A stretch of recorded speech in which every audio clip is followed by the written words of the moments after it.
ये कहानी है उत्तर प्रदेश के एक छोटे से गांव की। गांव के लोग काफी गरीब हैं, इसलिए ज्यादातर लोग काम करने के लिए चौधरी साहब के भट्ठे में जाते हैं। गरीबी के कारण गांव के लोग अपने घर में बेटा ही चाहते थे। यहाँ बेटी का पैदा होना अभिशाप माना जाता था। चौधरी साहब के भट्ठे में हम लोग काम करते हुए एक मजदूर को देखते हैं जिसका नाम धनवा है। धनवा 45 साल का हो चुका है और उसकी अब तक शादी नहीं हुई। उसने अपनी शादी की उम्मीद भी छोड़ चुकी थी, लेकिन एक दिन वो घरवालों और पुजारी के कहने पर शादी के लिए मान जाता है। गांव के पुजारी खुद उसके लिए लड़की ढूंढकर लाते हैं। धनवा की शादी जिस लड़की से हो रही थी उसका नाम भौरी था, जो कि धनवा में उम्र से काफी छोटी थी और देखने में बहुत ही खूबसूरत, उम्र लगभग 21-22 साल। भौरी की शादी धनवा जैसे बड़े मर्द से इसलिए कर दी गई क्योंकि गाँव वालों का कहना है कि भौरी अपशगुन है, क्योंकि उसकी अब तक 3 शादियां हो चुकी है और जिन आदमियों से उसकी शादी हुई थी वो सभी लोग मर चुके हैं। धनवा मेहनत मजदूरी करके किसी तरह जीवन यापन करता है। उसकी शादी में आए हुए मेहमानों में से हम लोग 5 खास लोगों को देखते हैं। पहला है अजमेर सिंह। वो इस गांव का बहुत बड़ा जमींदार है, जो कि सभी लोगों को अपनी भट्टी में काम और रोजगार देता है।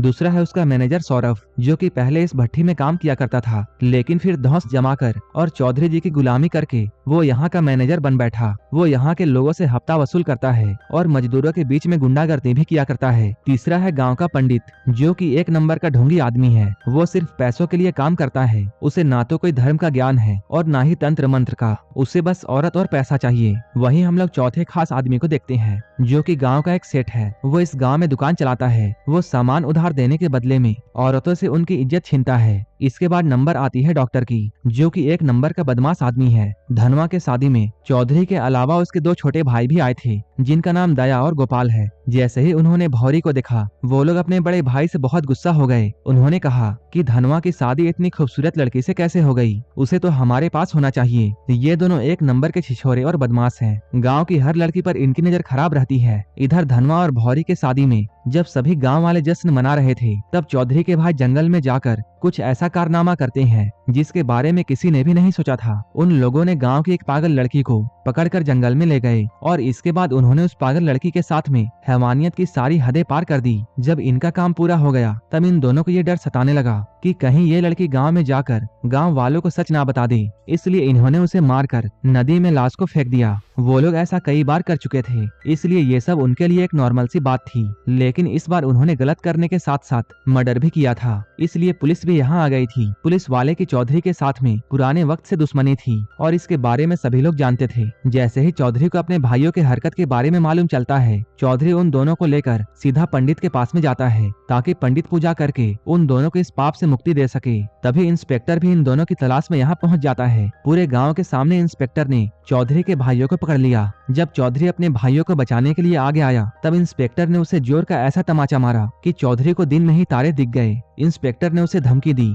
इस बार तुम्हारे भाइयों ने हदें पार कर दी है, उनका पाप का घड़ा भर चुका है, इसलिए उन्हें अब मुझसे कोई नहीं बचा सकता है। यो तो इंस्पेक्टर के पास में अभी सबूत की कमी थी, लेकिन वो जानता था जैसे ही डीएनए टेस्ट और मेडिकल होगा, सारे सबूत मिल जाएंगे। इंस्पेक्टर की तो पहले से ही चौधरी से दुश्मनी थी, इसलिए इंस्पेक्टर उसके भाइयों को थाने में ले जाकर उल्टा लटकाकर ऐसा मार मारता है कि उन दोनों ने अपना सारा क्राइम कबूल कर लिया। इसके बाद चौधरी शहर के वकील से सलाह लेता है। वकील ने कहा, आपका केस बहुत कमजोर है, इसलिए उन दोनों को छुड़ाना बहुत मुश्किल होगा। अगर कुछ सेटिंग हो जाए तब कुछ रास्ता मिल सकता है, लेकिन इसके लिए काफी सारे पैसे लगेंगे। चौधरी के पास अभी बहुत बड़ी रकम नहीं थी। तभी गांव का पंडित मदद करने के लिए उसके सामने आता है। वो चौधरी को आइडिया देता है, मजदूरों की मजदूरी से तुम आधे पैसे काट लो, तुम्हारे पास बहुत सारे मजदूर हैं। जैसे ही तुम उनके आधे पैसे काटोगे, तुम्हारे पास काफी पैसे हो जाएंगे। चौधरी और उसके मैनेजर वैसा ही करते हैं। मजदूरों की आधी रकम काट ली गई। जब मजदूरों ने इसके खिलाफ आवाज उठाया, तब मैनेजर ने साफ कह दिया, जिसे भी काम छोड़कर जाना है वो जा सकता है। अब मजदूर इस काम को छोड़कर नहीं जा सकते थे,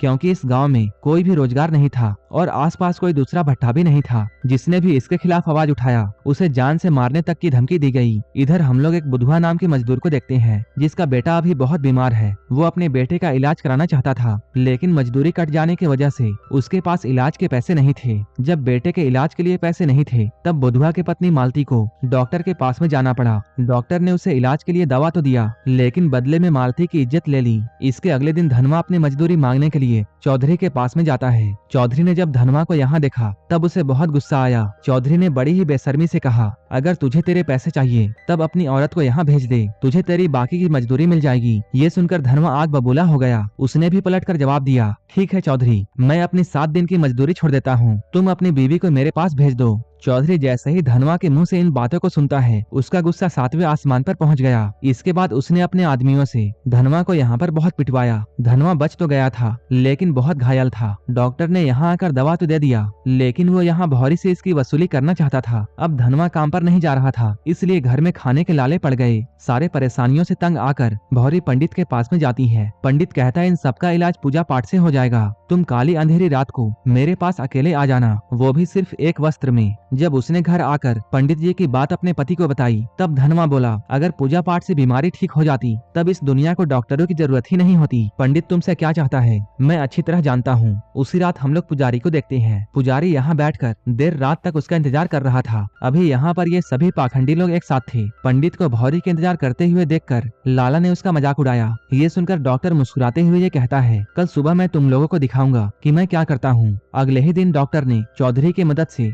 गाँव में एक पंचायत बुलाई। इस पंचायत के बीच में डॉक्टर ने अपने हाथ में एक मेडिकल रिपोर्ट पकड़ी हुई थी। वो कहता है गांव में एक महामारी फैलने वाली है और इस बीमारी का कारण है धनवा, क्योंकि बीमारी का नाम इंग्लिश में था और यहाँ के लोग ना के बराबर पढ़े लिखे थे, इसलिए ये लोग बीमारी का नाम सुनते ही बहुत डर गए। ये लोग अनपढ़ होने के साथ साथ बहुत अंधविश्वासी भी थे, इसलिए डॉक्टर और चौधरी की बातों को सभी गाँव वालों ने आसानी से मान लिया। इस पंचायत का नतीजा ये निकला कि धनवा को गाँव से बाहर निकाल दिया गया। अब धनवा अपनी पत्नी के साथ में गाँव के बाहर एक छोटी सी झोपड़ी बनाता है। धनवा ने भौरी को भी अपने से दूर होने को कह दिया ताकि भौरी को उसकी बीमारी न लग जाए। अब भौरी अकेली हो चुकी थी, उसके पास अब पैसे भी नहीं थे, इसलिए उसे अब मजदूरी करने को जाना पड़ा। पैसे की जरूरतों को पूरा करने के लिए उसने चौधरी के भट्टे पर काम करना शुरू किया, लेकिन सभी लोग उस पर गंदी निगाह रखते थे। मजदूरों से लेकर डॉक्टर तक और डॉक्टर से लेकर मैनेजर तक सभी लोग भौरी को पाना चाहते थे। तभी मुंबई से एक जवान लड़का न्यूज रिपोर्टिंग के लिए यहाँ आता है। वो मजदूरों के लाइफ पर एक डॉक्यूमेंट्री मूवी बना रहा था। उस लड़के के देखभाल का जिम्मा भौरी को दिया गया था। भौरी उस लड़के के लिए सारा काम किया करती थी। एक बार जब भौरी उस लड़के को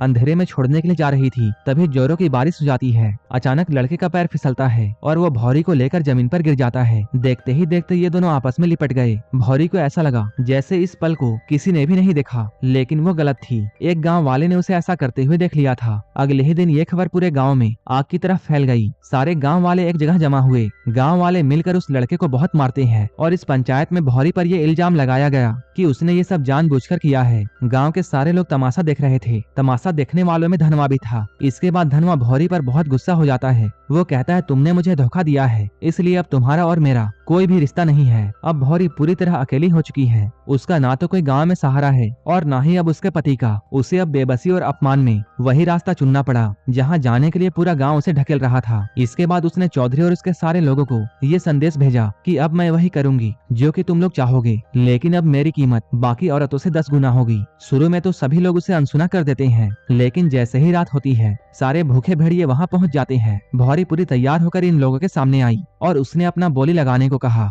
आखिर में सबसे मोटी रकम देकर लाला इस बिजनेस को चालू करता है और यहीं से भौरी की अलग कहानी शुरू हो गई। अब गांव के लोग पैसे लेकर आते थे। कुछ समय भौरी के साथ में बिताने के बाद यहाँ से जाते थे। अब भौरी इस गांव की सबसे महंगी औरत बन चुकी थी। पुजारी से लेकर डॉक्टर तक, चौधरी से लेकर उसके मजदूरों तक, सभी के सभी लोग पैसे लेकर यहाँ आने लगे। गाँव के लोग इतने पागल हो चुके थे कि उन्होंने भौरी के झोपड़ी के आगे लाइन लगाना शुरू कर दिया। भौरी अपनी पिछली जिंदगी को मारकर नए नर्क वाली जिंदगी में आ चुकी थी। उधर हम लोग चौधरी को देखते हैं जो कि अपने भाइयों को छुड़ाने के लिए वकील से फिर से मिलता है, लेकिन चौधरी की किस्मत बहुत खराब थी। पूरे पैसे देने के बाद जज का ट्रांसफर कहीं और हो गया और चौधरी के पूरे पैसे डूब गए। तभी वकील ने चौधरी को एक नया रास्ता दिखाया। उसने कहा कि तुम बसंती के दादी से समझौता कर लो ताकि उसकी दादी अपने पागल बेटी के मरने पर केस को वापस ले ले। केस वापस होते ही तुम्हारे भाई छूट जाएंगे। चौधरी अपने सर को झुकाए हुए दादी के पास में जाता है, लेकिन यहाँ उसे ऐसा सच सुनने को मिला जिसने उसकी रूह तक हिला दी। दादी ने चौधरी को बताया, बसंती तो तेरी ही बेटी थी।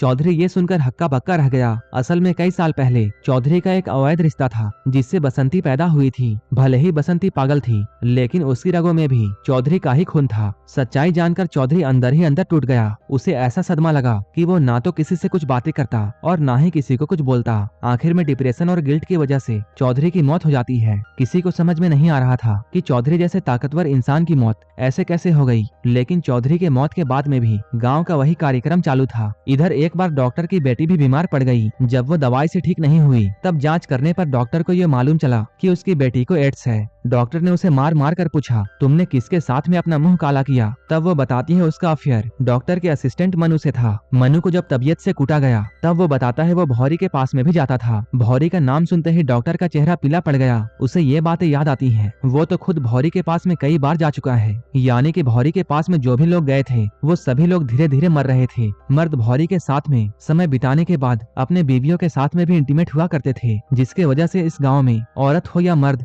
बहुतों को ये बीमारी लग गई थी। तभी मीडिया में भी ये रिपोर्ट पहुंचती है कि इस गांव में एक महामारी फैल चुकी है। मरे हुए लोगों की जब डेड बॉडी की जांच हुई तब ये मालूम चला सभी के मरने की वजह एड्स थी। गांव में डर का माहौल बन गया। सभी लोग गरीब धनवा को गुनहगार मानने लगे। इसलिए पुलिस धनवा को उठाकर जेल में बंद कर देती है। लेकिन जब धनवा का टेस्ट हुआ तब सच्चाई सामने आ गई। धनवा को तो बीमारी थी ही नहीं। असल में डॉक्टर ने गाँव के पंचायत में धनवा के बारे में झूठी रिपोर्ट दिखाई थी। असल में ये बीमारी भौरी को मुंबई वाले लड़के से हुआ था। वहीं से ये बीमारी पूरे गांव में फैल गया। जब सारी की सारी सच्चाई गांव वालों के सामने आ गई तब गांव वाले बहुत गुस्सा हो जाते हैं। इसके बाद उन्होंने डॉक्टर और उसके साथियों को यानी पंडित और लाला को दौड़ा दौड़ा कर मारना चालू किया। इधर धनवा को जब मालूम चलता है कि भौरी भी उस बीमारी के चपेट में आ चुकी है तब वो दौड़ता हुआ आखिरी बार भौरी से मिलने के लिए जाता है। लेकिन अब बहुत देर हो चुकी थी क्योंकि भौरी धनवा को छोड़कर हमेशा के लिए जा चुकी है। इसके बाद धनवा भौरी के चिता को बहुत अच्छे से तैयार करता है और उसे अंतिम विदाई देता है और यहीं पर यह मूवी खत्म हो जाती है। ऐसे ही मूवीज के लिए आप हमें टेलीग्राम और इंस्टाग्राम पर फॉलो कर सकते हैं, जिसका लिंक डिस्क्रिप्शन में दिया हुआ है। वीडियो अच्छी लगी हो तो एक लाइक जरूर कर देना और ऐसे वीडियोस के लिए मेरे चैनल को जरूर सब्सक्राइब कर लेना। तो मिलते हैं हमारे नेक्स्ट वीडियो में।